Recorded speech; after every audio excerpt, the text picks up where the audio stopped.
नमस्कार Ayurvedic solution PS channel को आपण मानकु स्वागत जनाउछि।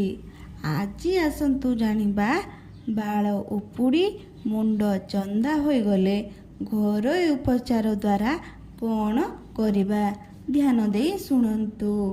रसायन सहित रसुण को बाटी लगाइले मुंडर बाल उपुड़ुथिबा बंद होई जाए।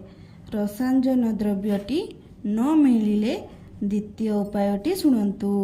लेंबू एवं बरकली पत्र समभाग बाटी लगाइले बाल उठे एवं लंबा हुए चंदापणरू मुक्ति मिली थाए।